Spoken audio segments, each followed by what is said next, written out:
त्यासाठी आपण टाळ्या वाजवूया.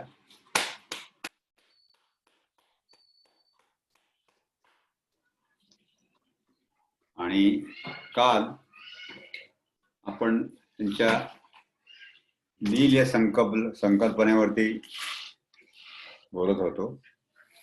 त्याचा काही भाग आपण काल पूर्ण केलेला आहे. पुढचा भाग आज आपण पूर्ण करूया. तर काल आपण बघितलं की मी म्हणजे एम म्हणजे मेडिटेशन, ई म्हणजे एनलाइटनमेंट, ए म्हणजे अवेअरनेस आणि एल म्हणजे लाईफ जेस्ट. म्हणजेच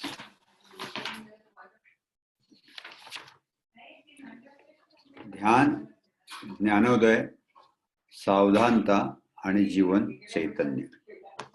पण ध्यान म्हणजे काय आपण काल बघितलं. ध्यानातले आनापानसती, कायपनासा आणि विपश्यना करून ही पहिली पायरी आहे. त्यानंतर आपण आत्मज्ञानची प्राप्ती किंवा ज्ञानाचा उदय हे दुसरी पायरी पण बघितली. त्याचाच भाग म्हणजे स्वाध्याय आणि सज्जन सांगत्य या दोन गोष्टींचा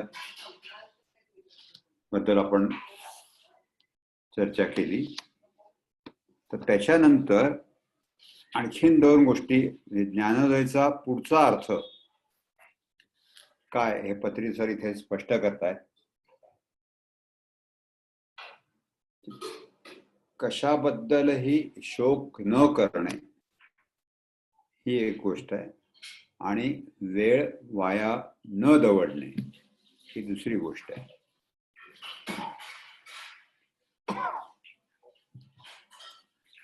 म्हणजे सर आपल्याला काय सांगताय की कोणतीही परिस्थिती असो किंवा आपण थोडेसेच यश मिळवू शकलो अथवा अपयशी ठरलो तरी शोक करण्यासाठी आपण या पृथ्वीवरती आलेलो नाही.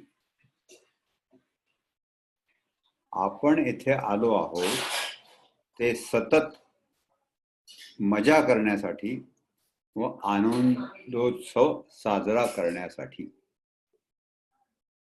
आपलं काय होतं की आपण एखादी गोष्ट मिळवायची अशी आपली इच्छा असते, त्याकरता आपण प्रयत्न करतो, पण त्यात नेहमीच यश मिळतं असं नाही.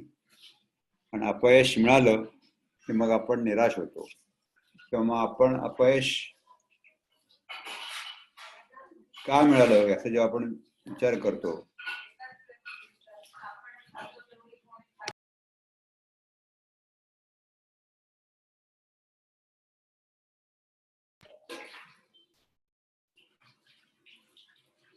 तर अपयश काय आलं, का आलं असं आपण जेव्हा विचार करतो ते आपल्याला अरे आपण ही चूक केली, आपल्याकडनं चूक झाली, हे राहायला नको होतं किंवा आपण असं बोलायला नको होतं, त्यामुळे हे झालं, नुकसान झालं, आणि त्याचा आपण पश्चाताप करतो असतो. तर गुरुजी काय सांगतात की अशाबद्दल आपण शोक करायचा नाही, पश्चाताप करायचा नाही. आपली चूक कळते ना, त्यावेळेस आपण एक लक्षात घ्यायचं की अपयश, आपल्याकडे म्हण आहे की अपयश ही यशाची पहिली पायरी आहे. ते खरोखरच तसं आहे आणि म्हणून ते आपण लक्षात ठेवायचंय आणि सतत मौज मजा करणे त्यामुळे आपोआप घडतं. अरे आपण नापास झालो, आपल्या हे जमलं नाही, असं काय, अशा प्रकारे विचार करत राहायचं नाही. तर प्रत्येक पश्चाताप ही एक नवी घोडचूक असते. म्हणून झालेल्या गोष्टीबद्दल ती चूक परत होऊ नये याची काळजी घ्यायची, परंतु त्याच्याबद्दल असं का झालं, मग हे का झालं, अशा प्रकारचे पश्चाताप करण्यात वेळ वाया घालवायचा नसतो. आणि चूक प्रत्येकाकडनं होते, चुका होणं साहजिक आहे. आमच्याकडे आमचा एक कलिग होता, असं काही कोणाकडनं चूक झाली वगैरे तो म्हणता जो काम करता है वही गलती करता है, अगर तू कुछ करेगा ही नहीं तो गलती होगा ही नहीं, काम तो जरूरी आहे. म्हणून चूक झाली म्हणून त्याच्याबद्दल स्वतःला दोष देणं किंवा चूक होईल म्हणून काम करायचंच नाही असं व्हायला नकोय. तेव्हा चुका झाल्या तरी त्याच्याबद्दल चूक होणं साहजिक आहे. अपयश ही यशाची पायरी आहे, पहिली पायरी आहे, हे लक्षात घ्यायचं आहे. आणि त्याबद्दल दीर्घकाळ पश्चाताप करत बसू नये, हे लक्षात ठेवायला पाहिजे. नॉर्मली आपलं असं होतं की आपण त्याच्यावरती चरविचरण करत बसतो, भूतकाळात जातो, अरे असं नाही तसं नाही, मागच्या वेळेस पण असंच झालं होतं, त्याच्या बाबतीत त्यांनी तसंच केलं होतं वगैरे. तर जास्त वेळ त्याच्यावरती घालवायचा नाही. आणि दुसरी महत्वाची गोष्ट म्हणजे प्रत्येक क्षण हा नवनिर्माण व उत्पादकतेसाठी वापरायला हवा. म्हणजे आपल्याकडे एक म्हण आहे बघा, झालं गेलं गंगेला मिळालं. तर जे घडून गेलेलं आहे त्याच्याबद्दल त्याच्यावरती चरण करून वेळ घालवायचा नाही. तर पुढे काय करायचंय आपल्याला, नवीन काय निर्माण करता येईल किंवा आपल्या गोष्टीचे प्रॉडक्टिव्हिटी उत्पादकता कशी वाढवता येईल याचा विचार करायचा आहे. त्यात वेळ आपण खर्च करायचा आहे. ह्या दोन गोष्टी आपण ह्या दुसऱ्या पायरीमध्ये करायच्या आहेत. म्हणजे आपलं ते खऱ्या अर्थाने आपल्याला त्या ज्ञानाचा आपल्यामध्ये उदय झालाय, ज्ञानोदय झालाय याचा आपल्याला प्रत्यय येईल. आता तिसरी पायरी आहे, नाव आहे सावधानता, जागरूकता, म्हणजेच अवेअरनेस. म्हणजे तिसरी पायरीत काय करायचं आहे, तर कोणत्याही क्षणी आणि कोणत्याही परिस्थितीत फक्त आत्मज्ञानी लोकच सावध असू शकतात. तेथे आणि तेव्हावरून येथे आणि आत्तावर परत येणे म्हणजे सावधानपणा, सावधपणा किंवा सावधानता. म्हणजे काय, तेव्हा हे असं होईल, तिथे तसं घडेल असं नाही. आत्ता काय आहे, या क्षणी काय होत आहे याच्याबद्दल जागृत राहणं, विचार करणं, हा सावधपणा आहे. आणि हा सावधपणा, ही सावधानता मिळवताना आपल्याला आपल्या गुरूंचा निकट सहवास अतिशय महत्वपूर्ण ठरतो. कारण गुरु हा सावधानतेचा उत्तम नमुना आहे, अक्षरशः सावधानतेचा तो कळस आहे. आता याच्यामध्ये आपल्या आणखीन दोन गोष्टी स्पष्ट होतात. आपल्या ध्यानाच्या पद्धतीमध्ये आपण काय सांगतो की आपला प्रत्येक श्वास बघा, प्रत्येक श्वासाची जाणीव होते का बघा. कशा करता, तर तसं केल्याने आपली सावधानता वाढत असते, आपला सावधपणा जास्ती वाढतो. आणि ही सावधानता मिळवण्यासाठी गुरु म्हणजे इथे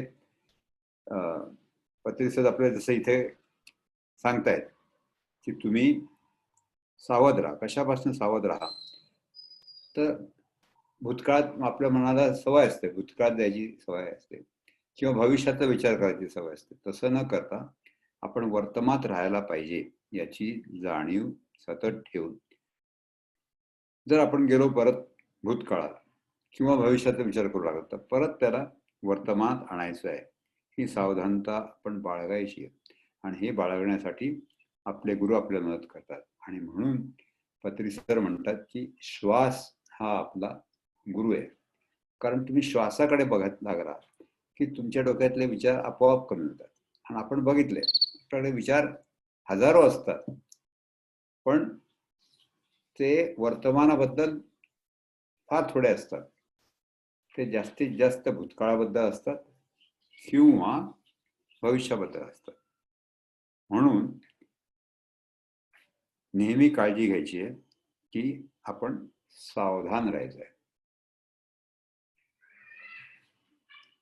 तुम्हाला सगळ्यांना एक गंमत आहे, सगळ्यांना आठवत असेल, माहिती असेल की आपल्याकडे लग्नाच्या वेळेस मंगलाष्टका म्हणतात.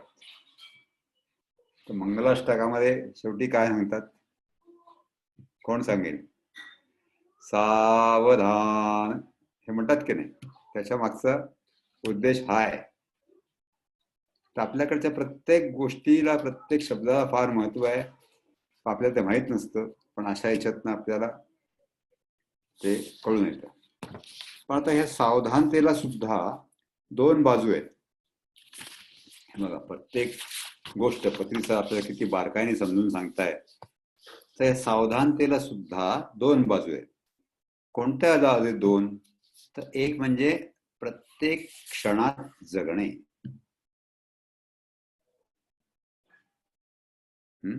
Live in every moment. आणि दुसरी बाजू काय?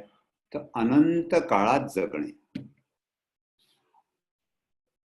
तर सावधानता म्हणजे कोणत्याही क्षणी किंवा प्रत्येक क्षणी आपल्या हातातील कामात स्वतःला पूर्णपणे बुडवून घेणे, समर्पित करणे, झोकून देणे.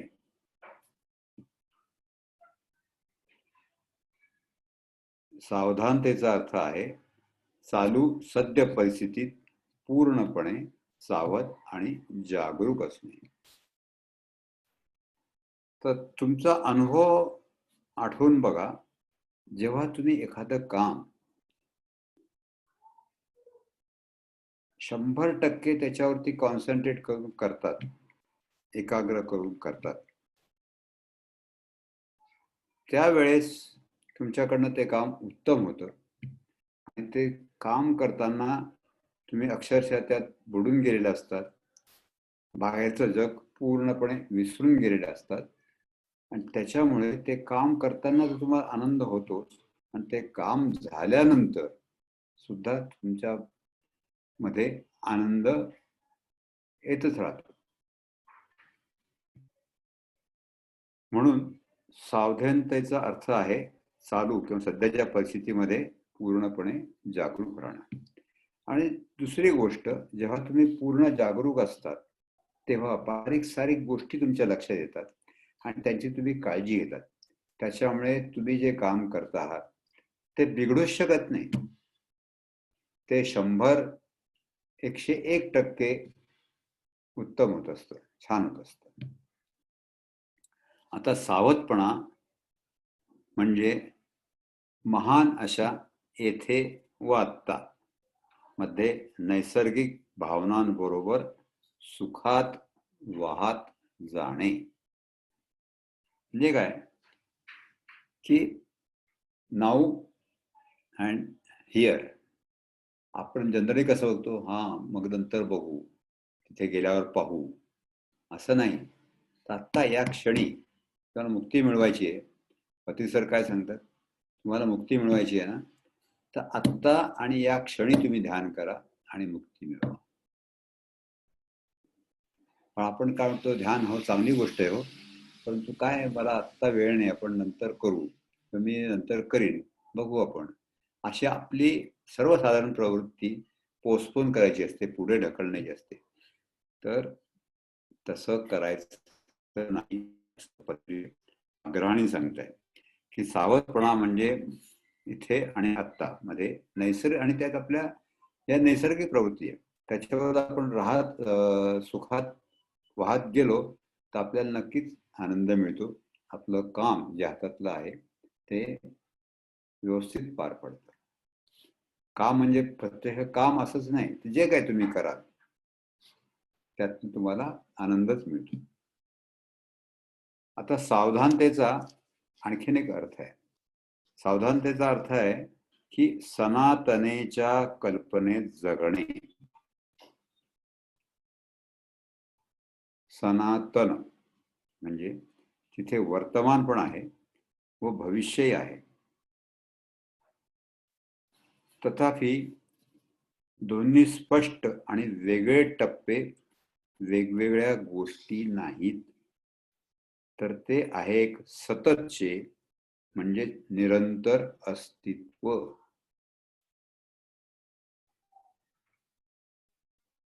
आपण देवाचं वर्णन करतो, देव कसा आहे, निराकार आहे, निरंतर आहे. तर हे निरंतर अस्तित्व हे या सावधानतेचा अर्थ आहे. म्हणजेच विवेकी जीवन अगदी नजीकचा भूतकाळ व नजीकचा भविष्यकाळ विचारात घेऊन वर्तमान काळातील सर्वात योग्य क्रियेची किंवा निष्णात प्रतिक्रियेची हक्काने मागणी करतो. आपण म्हणतो की जीवनात विवेक असावा, विजडम. तर विवेक कसा असावा, तर नुकताच घडलेला भूतकाळ आणि पुढे घडणारा भविष्यकाळ या दोन्हींचा आपल्याला विचार करायला पाहिजे. आपल्याला काय असतं, आपण भूतकाळात बुडून जातो, नाही तर भविष्यात विचार करत अगदी फार पुढे येतो. फार लांब जायचं नाही. तर नजीकचा भूतकाळ आणि नजीकचा भविष्यकाळ याचा विचार करून आत्ता कसं वागायचं, या क्षणी काय आपण रिॲक्शन द्यायची आहे किंवा काय कृती करायची आहे, याबद्दल आपण निष्णात व्हायला पाहिजे. आणि ह्या प्रक्रियेची आपल्याला आपल्याकडनं स्वतःकडनंच आपण हक्काने मागणी करायला पाहिजे.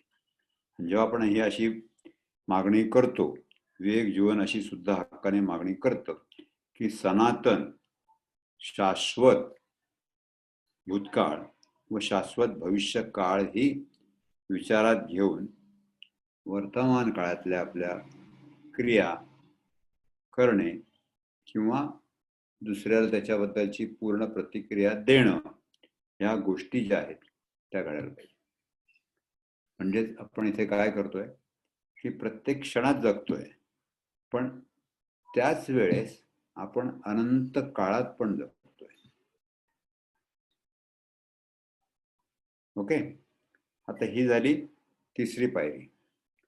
त्याच्यानंतर आपण चौथ्या पायरीचा विचार करूया. चौथी पायरी आहे, ही शेवटची पायरी आहे, जीवन चैतन्य. ध्यानाचा शेवटचा टप्पा आहे आत्मज्ञान, एनलाइटनमेंट. ओके, पण आत्मज्ञानाची शेवटची पायरी आहे सावधानता. सर आपल्या कसं एकेका पायरीने पुढे पुढे नेतात ते बघा. आत्मज्ञानाची शेवटची पायरी आहे सावधानता आणि सावधानतेची शेवटची पायरी आहे जीवन चैतन्य, लाईफ जेस्ट. आता काय होत आहे की आता प्रत्येक क्षणाचा आनंद घेतला जातोय. आता प्रत्येक परिस्थितीत चा आस्वाद घेतला जातोय. आता जीवन अत्यंत गतिमान होत आहे. आता जीवन खरोखर आश्चर्यकारक, मिरॅक्युलस, चमत्कार युक्त होत आहे. आणि याचा प्रत्यय म्हणजे तुकाराम महाराजांना आला होता आणि त्यांनी त्यांच्या अभंगात म्हटलेलं आहे की आनंदाचे डोही आनंद तरंग. तुमच्या आजूबाजूला परिस्थिती कशी का असेल, पण तुम्ही आनंदातच असता. म्हणून आणि त्या स्थितीत तुम्ही जे काही कराल तर प्रत्येक विचाराला शक्ती प्राप्त होते. ही चैतन्य शक्ती जी आहे त्या विचारांची पाठबळ देते. त्याच्यामुळे त्या विचारांना शक्ती प्राप्त होते आणि विचार निर्माण होताच तो लगेच तसाच्या तसा काहीही कमतरता न राहता प्रकट होतो, प्रत्यक्षात येतो. म्हणजे आपल्याला जे सांगितलं जातं अध्यात्मात की you make your on reality, की तुमचं भविष्य तुम्ही स्वतःच घडवू शकता. आणि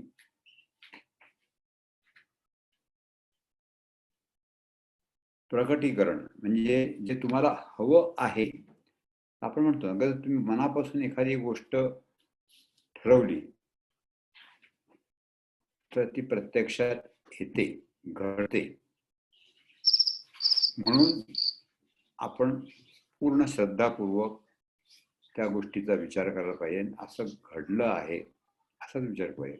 घडेल का, मग काय होईल, कसं होईल, कसं करता येईल, मग त्यात काय प्रॉब्लेम येतील, असं अनालिसिस जनरली आपल्याला, आपलं लॉजिकल माइंड असल्यामुळे असे अनालिसिस करायची आपल्याला सवय असते. पण अध्यात्मामध्ये जेव्हा तुम्ही जीवन चैतन्याच्या म्हणजे ह्या ज्ञानोदय ध्यानाच्या, आत्मज्ञानाच्या आणि सावधानतेच्या शेवटच्या पायरीवरती जीवन चैतन्यात असतात, तेव्हा तुमचे विचार एवढे पॉवरफुल होतात, त्याला इतकी शक्ती मिळालेली असते की तुम्ही विचार केला की तसंच कळतं. तुम्ही बघा, आपण ऐकलं असतं किंवा आपण म्हणतोय की हां ते महाराज आहेत ना, त्यांना वाचासिद्धी प्राप्त झालेली आहे. ते जे काही बोलतात त्यांच्या तोंडातून जे शब्द बाहेर पडतात ते खरेच ठरतात. ते चांगले असो किंवा वाईट असो, पण ते खरे ठरतात. वाचासिद्धी प्राप्त झाली. तो कशाचा परिणाम आहे? ते याचा परिणाम आहे. म्हणून प्रत्येक शब्द स्फोटक बनतो आणि आता प्रत्येक कृती हा कलेचा व सौंदर्याचा नमुना होतो. जे काही आपण करू ते उत्कृष्ट होतं, सुंदर होतं, आकर्षक होतं. आणि त्याच्यामुळे आता आपलं आयुष्य जे आहे हे सतत साजरा होणारा उत्सव बनत. म्हणूनच तुकाराम महाराज म्हणतात की आनंदाचे डोही आनंद तरंग. म्हणून जो ध्यान करतो तो आनंदात कायम राहू शकतो. त्याच्या मागचं शास्त्र काय आहे हे इथे पत्रिकेत आपल्याला अगदी पायरी पायरीने समजून सांगताय. आता हे जीवन चैतन्य आहे, याला सुद्धा दोन बाजू आहेत. कोणत्या दोन बाजू आहेत? तर एक आहे देणे आणि दुसरं आहे घेणे. आता जास्त जीवन उत्साह म्हणजे जास्त करुणा. याचा अर्थ असा, आपल्याला आपण देतो केव्हा दुसऱ्याला काहीतरी, की जेव्हा आपल्या मनामध्ये करुणेचा भाव येतो. अरे ह्या माणसाला ह्या गोष्टीची गरज आहे, त्याला द्यायला पाहिजे. तर याचा अर्थ काय की जास्तीत जास्त देण्याची वृत्ती म्हणजेच करुणा. आणि जेव्हा तुम्हाला करुणा असते तुमच्या मनामध्ये तेव्हा तुम्ही असा विचार करत नाही. समजा एखादा भिकारी तुम्हाला दिसला, त्याची अवस्था अगदी दयनीय असते, एखादा म्हातारा माणूस आहे त्याची अवस्था अगदी दयनीय असते, तर तुम्ही तुमच्या खिशात हात घालता आणि जे काय असेल ते त्याला देऊन टाकता. तिथे तुम्ही हा विचार करत नाही की अरे माझ्या विचार 100 रुपये आहेत, मला ते काम करायचं, हे काम करायचं, याला फक्त आपण 10 रुपये देऊ. असं जेव्हा तुम्ही हिशोब करून दान करतात तेव्हा त्या दानाला अर्थ नसतो. ते दान, त्या दानाने तुम्हाला, आपण म्हणतो दान का करायचं, तर पुण्य मिळावं म्हणून. पण अशा प्रकारे हिशोबी केलेलं दान तुम्हाला पुण्यदायक ठरत नाही. त्यामध्ये महाभारतात एक प्रसंग सांगितलेला आहे. एकदा अर्जुन श्रीकृष्णाला म्हणतो, कर्ण खूप दानी दानी म्हणतायत लोक, सगळे लोक त्याचं कौतुक करतात, काय एवढं कौतुक करतायत म्हणे, आम्ही काय लोकांना देत नाही का, आम्ही काय दान करत नाही का, त्याचंच काय एवढं कौतुक होतं. श्रीकृष्ण म्हणा ठीक आहे, आपण असं करू, तू दान कर आणि नंतर मग मी कर्णाला पण सांगतो दान करायला. काय घडतं प्रत्यक्षात ते तू बघ. तो म्हणतो ठीक आहे. मग अर्जुन दवंडी पिटवतो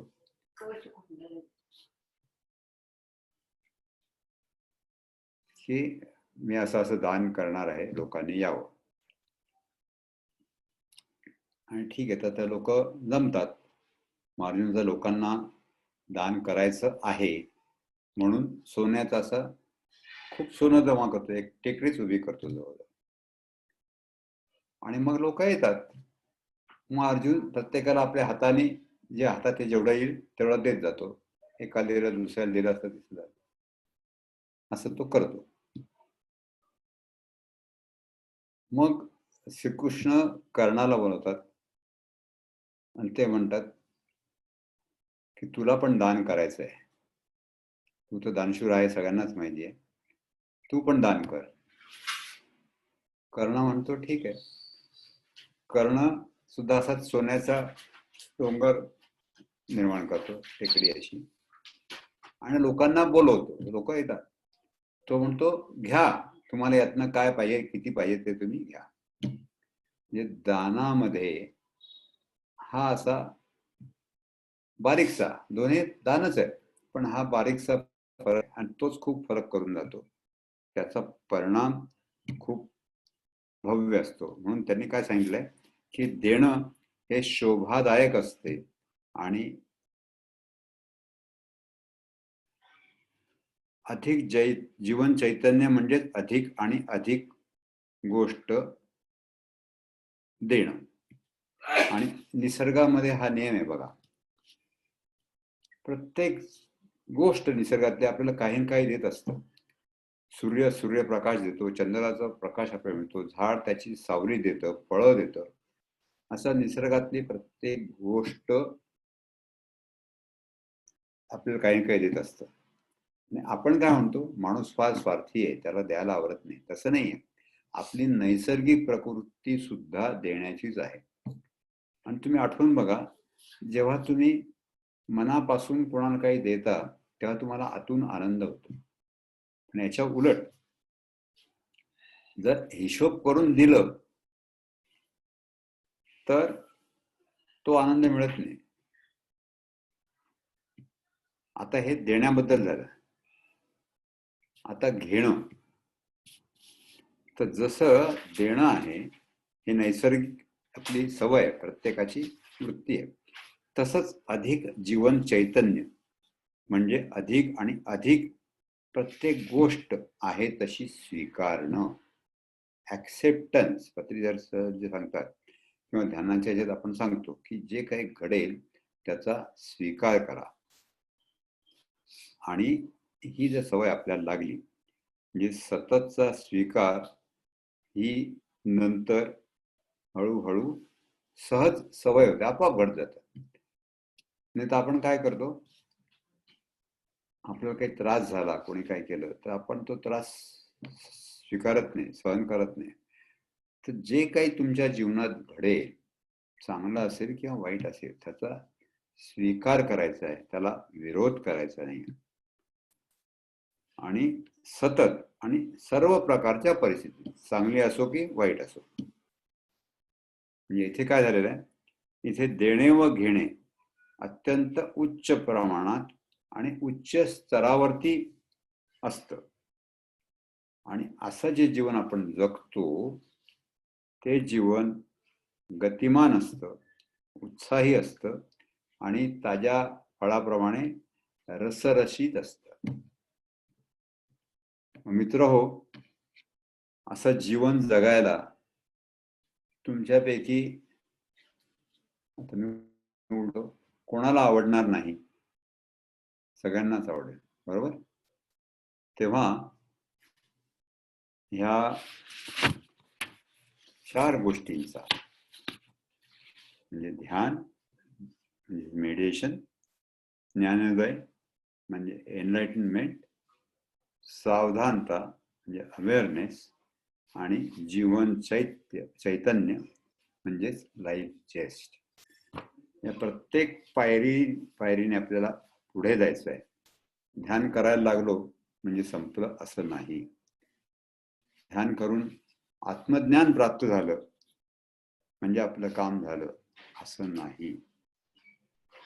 तर आपल्यात सावधानता, जागरूकता सतत, म्हणजे तेवढ्यापुरती नाही, सतत राहणं हे झालं तरी सुद्धा अजून एक गोष्ट राहते आणि ती आहे जीवन चैतन्य, जी याच्यातली शेवटची पायरी. तेव्हा शेवटपर्यंत आपल्याला ध्यान करत राहायचं आहे, हे लक्षात ठेवा. आणि जीवनाचा आनंद असा मिळवा की प्रत्येक क्षण, every moment is a celebration. प्रत्येक क्षण हा आनंदोत्सवच होईल, राहील, याची आपण काळजी घेऊया. ओशोंनी पण हेच सांगितलेलं आहे. आणि मग तुमच्या आजूबाजूला परिस्थिती काय आहे, कोणाचा जन्म होतोय का कोणाचा मृत्यू होतोय, कोणाच्याकडे तुमच्या बाबतीतली चांगली घटना घडते का वाईट घटना घडते, तुम्हाला त्रास होतोय का तुम्हाला खूप आनंद होतोय, सुख मिळतंय, कुठली का परिस्थिती असे ना, तुम्ही आनंदात राहू शकता. जसं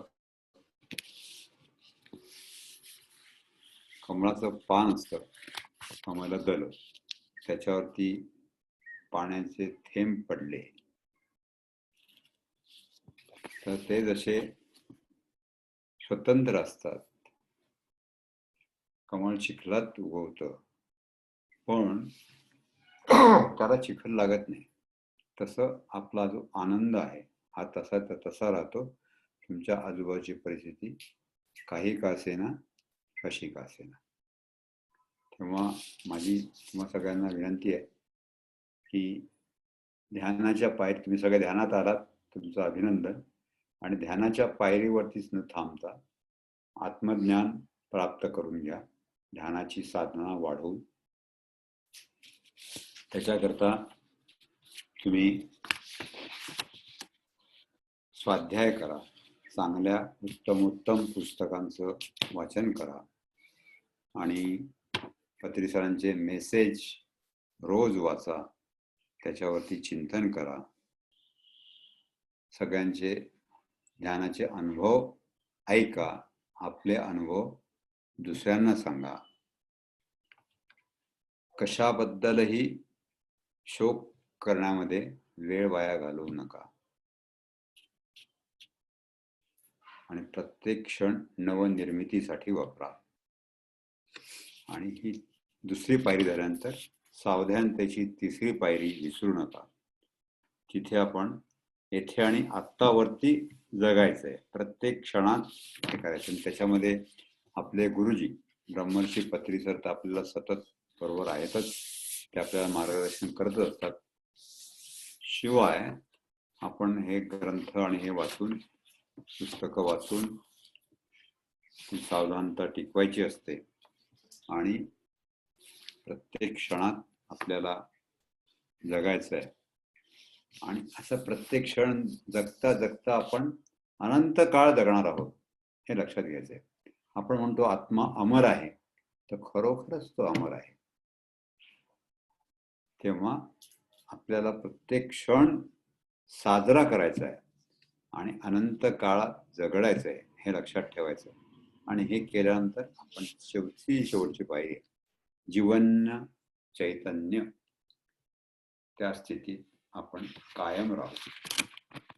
तेव्हा आजचं हे जे आपण विवेचन केलेलं आहे त्याच्याबद्दल जर कोणाला काही विचारायचं असेल, कोणाला काही सांगायचं असेल तर मोकळेपणाने बोला.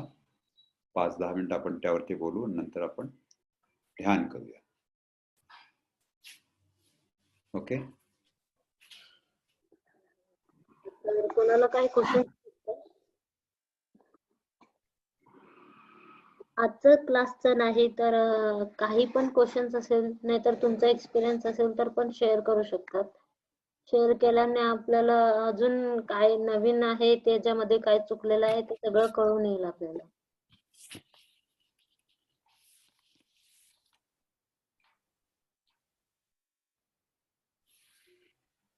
सर आपण कंटिन्यू करूयात. कोणाला काही क्वेश्चन्स नाहीये. ओके, मग आपण ध्यानाला सुरुवात करूया. Okay sir. ठीक आहे. तर सगळ्यांनी अगदी आरामात बसायचंय, सुखासनात बसायचंय, चष्मा काढून ठेवायचा आहे, स्वतःला म्यूटच ठेवायचं आहे. व्हिडिओ ऑन करा किंवा ऑफ करा तुमच्या सोयीप्रमाणे, व्हिडिओचा काही प्रश्न नाही. सगळं शरीर सैल शिथिल सोडायचं आहे. आपला प्रत्येक श्वास बघायचा आहे. श्वास बघायचा आहे म्हणजे नाकातनं हवा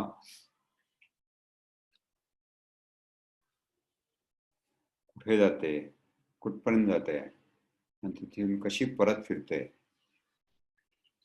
ते साक्षी भावाने बघायचं आहे. ओढून ताणून काही करायचं नाही. फक्त येणारा श्वास आणि जाणारा श्वास, बाकी सगळं सगळं शांत शांत, अगदी प्रशांत. किंवा कृपया सगळं शरीर सैल शिथिल सोडून आनंदात बसूया, आरामात बसूया आणि आपलं मन प्रत्येक श्वासाशी जोडून घेत संपूर्ण रिकामा होऊ द्या. ते मन रिकाम होणं सोपं होण्यासाठी आपण ब्रह्मर्षी पत्री सरांची मदत घेऊया. त्यांनी वाजवलेल्या या बासरीच्या सुमधुर आणि दिव्य सुरांमध्ये स्वतःला बुडवून टाकूया.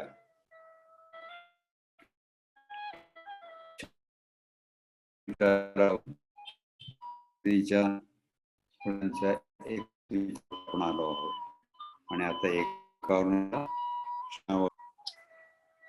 आणखीन सोपं जाण्यासाठी आपण पिरॅमिड शक्तीचा पण उपयोग करतो आहोत. तुमच्या सगळ्यांच्या मी एक मोठा व्हर्च्युअल पिरॅमिड उभा केलेला आहे. त्या पिरॅमिड मध्ये एक बसलेलो आहोत. जास्त आपल्याला मिळते आणि आपलं मन शांत होत आहे. त्याचा अनुभव घ्या, आनंद घ्या. आपल्या मनामध्ये अनेक गोष्टी साठून राहिल्या असतात, त्या पण आपण आता मोकळ्या करूयात. ज्यांच्याबद्दल आपल्या मनात राग आहे, संताप आहे, चीड आहे, द्वेष आहे, मत्सर आहे, अशा भावना ज्यांच्याबद्दल आपल्या मनात आहे, अशांना आपण आठवायचंय आणि त्यांना मनापासून सांगायचंय की ह्या असल्या भावना आपण सोडून दिलेल्या आहेत. आपलं मन आपण आता रिकामं केलेलं आहे आणि त्या सगळ्यांना आपण आपल्याकडनं भरपूर निरपेक्ष प्रेम देतो. आणि असं केल्याने कित्येक वर्ष आपल्या मनात दळून राहिलेल्या भावना ज्या आहेत त्या आता मोकळ्या झाल्यात, आपल्या मनातनं त्या बाहेर पडतायत आणि मन हळूहळू रिकामं होत आहे. आणि जसं जसं मन रिकामं होत आहे तसं तसं ते शांत होत आहे. त्याचा अनुभव घ्या. Just enjoy.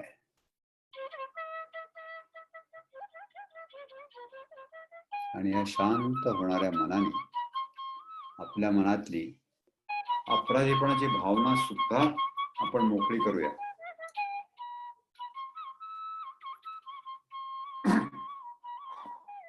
त्यासाठी आपल्या मनामध्ये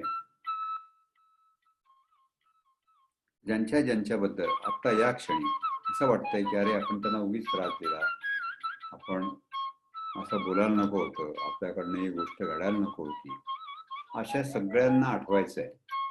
आणि त्या सगळ्यांना आठवून मनातल्या मनात, मनापासून त्यांची माफी मागायची.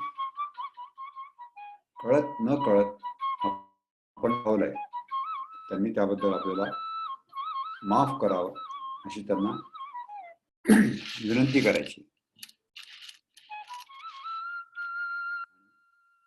हे फक्त माणसांनाच नव्हे तर पशु पक्षी, वृक्ष, वेली, संपूर्ण सृष्टीला सांगायचं आहे. त्यामुळे आपलं मन या अपराधीपणाच्या भावनेपासून मोकळं झालेलं आहे, मुक्त झालेलं आहे, रिकामं झालेलं आहे आणि आणखी शांत शांत झालेलं आहे.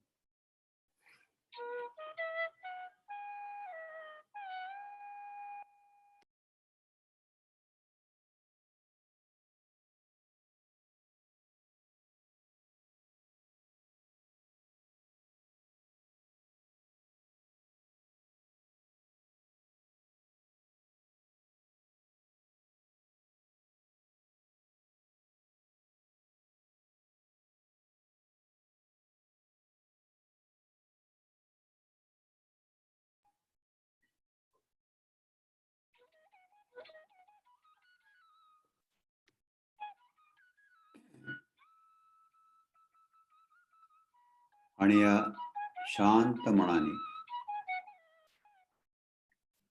आपण सगळ्यांना निरपेक्ष भरपूर प्रेम देतो. आणि असं प्रेम दिल्याने आपलं मन अगदी प्रशांत आहे. आणि या प्रशांत मनस्थितीमध्ये आपण देवाने आपल्याला ज्या ज्या गोष्टी दिल्या आहेत त्याबद्दल त्याचे आभार मानूयात, कृतज्ञता व्यक्त करूया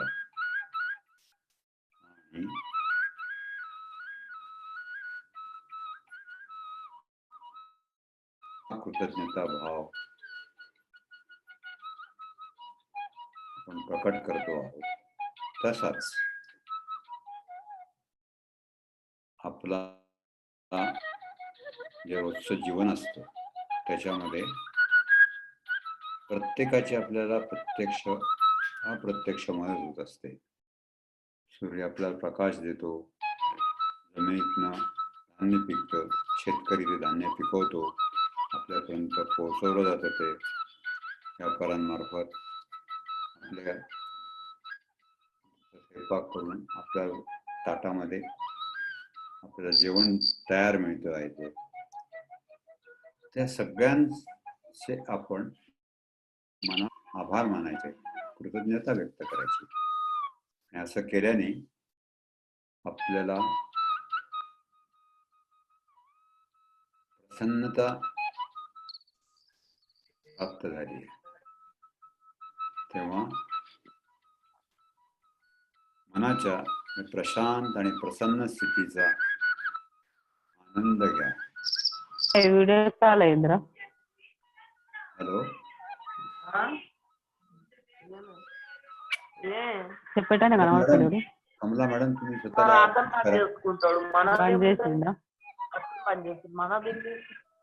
कमला मॅडम तुम्ही स्वतःला म्यूट करा. ఏమో అంటుండ్రా చూడు చూసుకరా అని.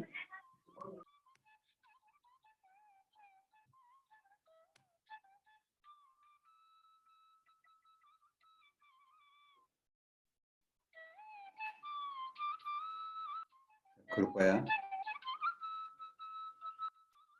प्रत्येक श्वास बघत मनात आलेल्या विचारांना सोडून दे. आपल्या प्रशांत आणि प्रसन्न मनस्थितीचा आनंद घ्या, अनुभव घ्या. आणि या अवस्थेत आपण त्या सर्व शक्तिमान परमात्म्याला विनंती करतो आहोत की त्याने संपूर्ण विश्वाचं कल्याण करावं. सर्वे सुखिनः सन्तु, सर्वे सन्तु निरामयः, सर्वे भद्राणि पश्यन्तु मा कश्चित् दुःखम् आप्नुयात्. या विश्वातला प्रत्येक जीवजंतू, प्रत्येक गोष्ट सुखी, समाधानी, आनंदी असू दे, अशी ही विश्व कल्याणाची, विश्व शांतीची आपल्या मनातली इच्छा आपण प्रकट केली आहे. आणि त्यामुळे आपलं मन खूप आनंदी झालेलं आहे. हे आपलं प्रशांत, प्रसन्न आणि प्रफुल्लित मन आनंदाने भरून गेलेलं आहे. आणि हा आनंद आपल्या शरीराच्या बाहेर पण पडतोय. तर ह्या आनंदाला असं सगळीकडे पसरू द्या. कृपया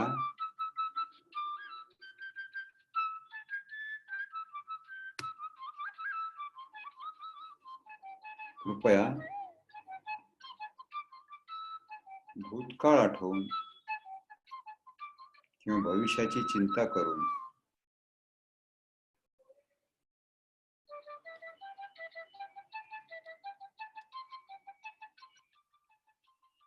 हा आनंद कमी करू नका. भूतकाळ घडून गेलेला आहे, त्यात कोणीच काहीच बदल करू शकत नाही. आणि भविष्यात नेमकं काय आहे कोणालाच माहित नाहीये. भूत आणि भविष्य याचा विचार न करता आपण राहूया फक्त वर्तमानात.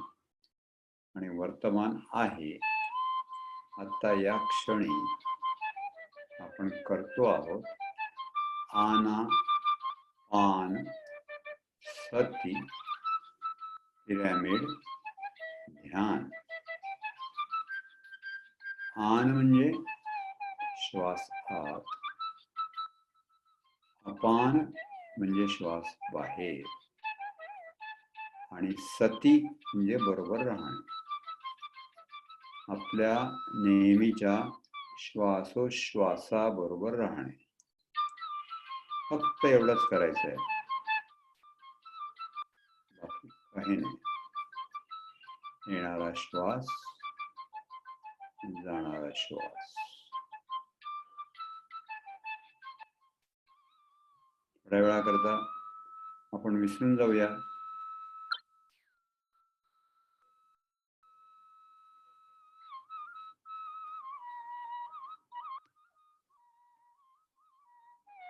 आपण कोण आहोत, आपल्या जबाबदाऱ्या, आपली कामं, आपला परिवार, आपलं हे शरीर, आपला समाज, सगळं विसरून हे काही वेळ, काही मिनिटं आपण राहूया आपल्या श्वासाबरोबर.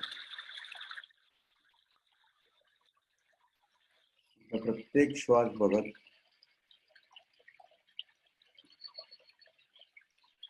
मनात आलेल्या विचारांना सोडून देत आपण आता ध्यानावस्थेत आहोत. पाणी जसं वाहत आहे तसे आपण आपल्या नेहमीच्या श्वासाबरोबर मुक्तपणे वाहत चाललो आहोत. आपल्या प्रत्येक श्वासाची आपल्याला जाणीव होते. त्यामुळे आपलं मन संपूर्ण रिकामं झालेलं आहे. आणि ध्यानशास्त्राच्या नियमाप्रमाणे ती विश्वातली दिव्य चैतन्य शक्ती ब्रह्मरंध्रातून आपल्या शरीरात प्रवेश करते. आपल्या डोक्यापासून पायापर्यंत असलेल्या 2,72,000 नाड्यांमधून त्या दिव्य चैतन्य शक्तीचा प्रवाह आपल्या शरीरातल्या कोट्यावधी पेशींपर्यंत पोहोचतो आणि आपल्या शरीरातला प्रत्येक कण आणि कण चैतन्य शक्तीने, प्राणशक्तीने भारित होतोय. आपल्या शरीरातली प्रत्येक पेशी त्या दिव्य चैतन्य शक्तीचा साठा हळूहळू करून घेते आणि आपलं सगळं शरीर चैतन्यमय, आनंदमय झालेला आहे. त्याचा अनुभव घ्या, आनंद लुटा. Just enjoy.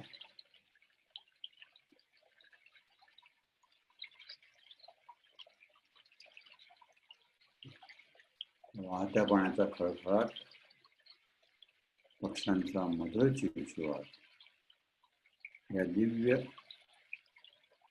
निसर्ग संगीताचा,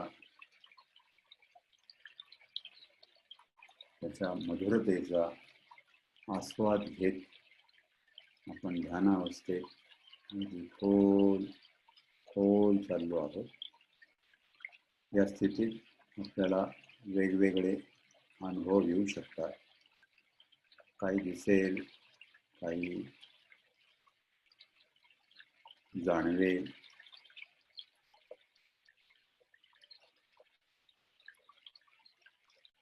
किंवा काहीच होणार नाही. जे काही होईल त्याचा मनापासून स्वीकार करायचा आहे. Acceptance is very very important.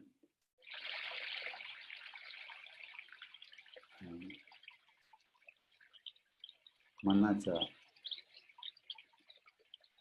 या निरामय अवस्थेत जास्तीत जास्त वेळ राहायचा आहे.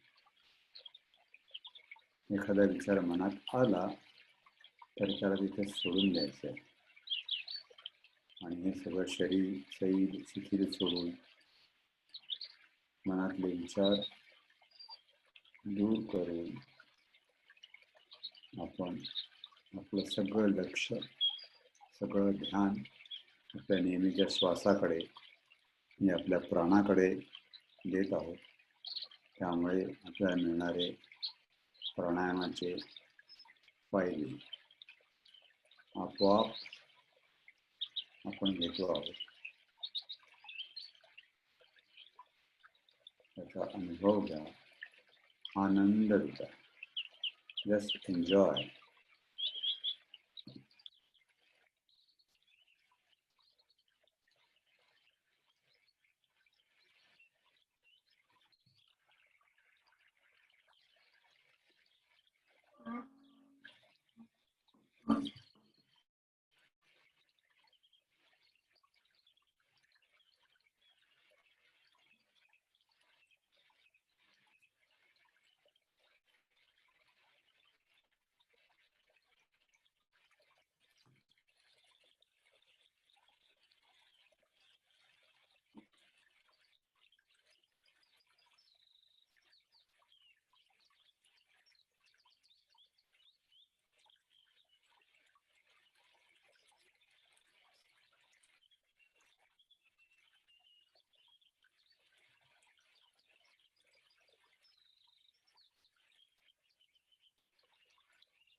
आपल्या सगळ्यांचं ध्यान खूप छान होत आहे.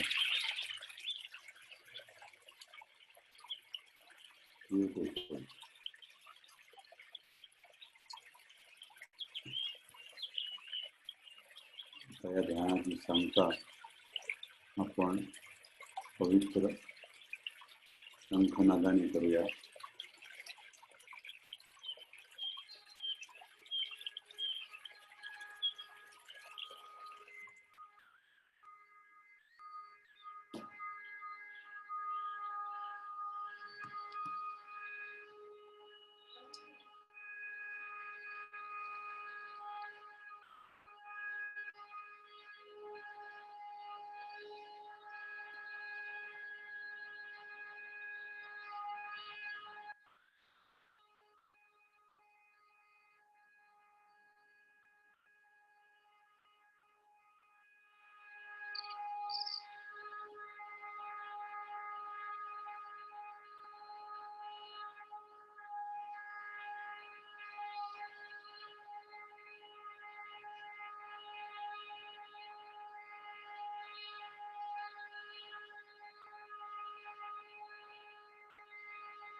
कृपया डोळे बंदच असू द्या.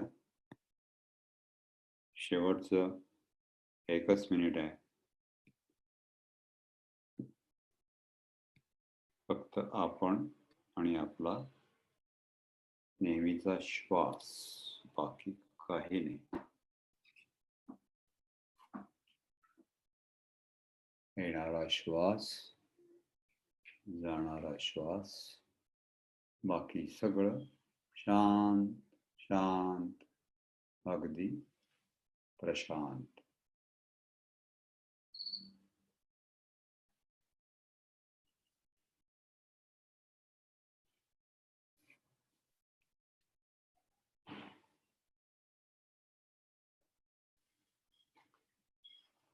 शेवटचे 10 सेकंद आहेत.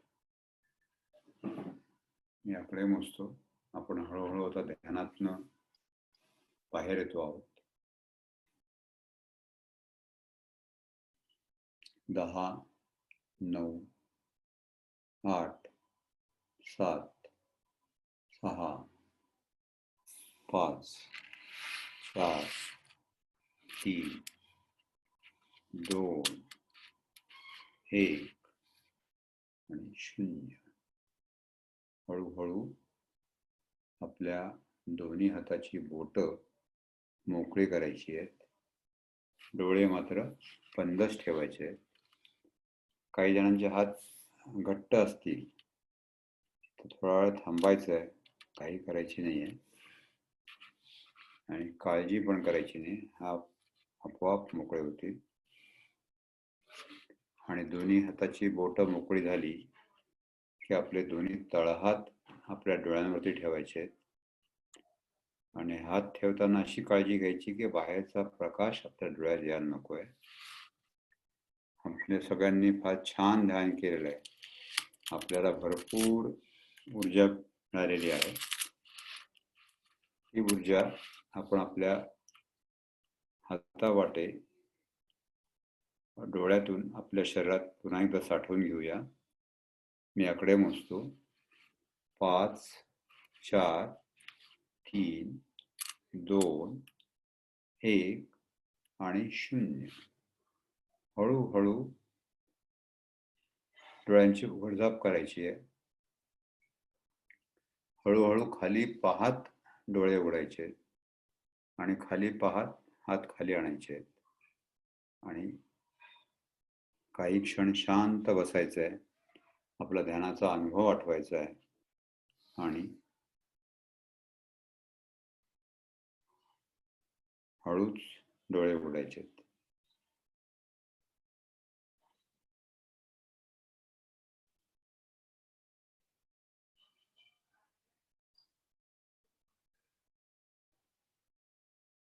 आपलं सगळ्यांचं ध्यान खूप छान झालेलं आहे. आपण टाळ्या वाजवून आनंद व्यक्त करूया. टाळ्या अशा वाजवायच्या आहेत.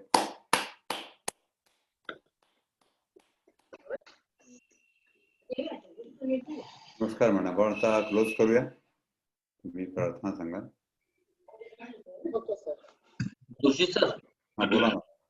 बोला सर. सर पार्थ बोलणार आहे तुमच्याशी सर आज. हा अच्छा. अरे वा. पार्थ बोलणार आहे. बोल रे. कसा आहेस? Joshi sir hello. काय चाललंय?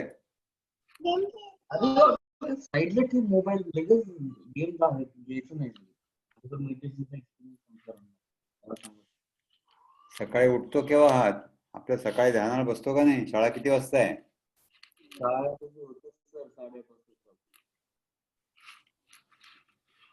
ऑनलाईन आहे ना शाळा? हो ऑनलाईन. उद्या सकाळी यायला सांगा. नाही त्याला आता बोलतोय नसेल तर काही आग्रह नका करू. काही सांगायचं.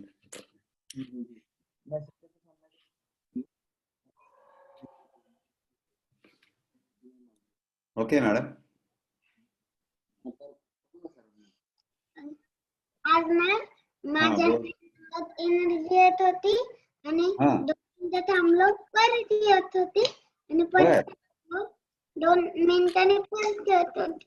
असंच अंग दुखायला लागलं. मग मी हा बस. बोल बोल. त्याचं काय म्हणणं आहे? 2-3 हा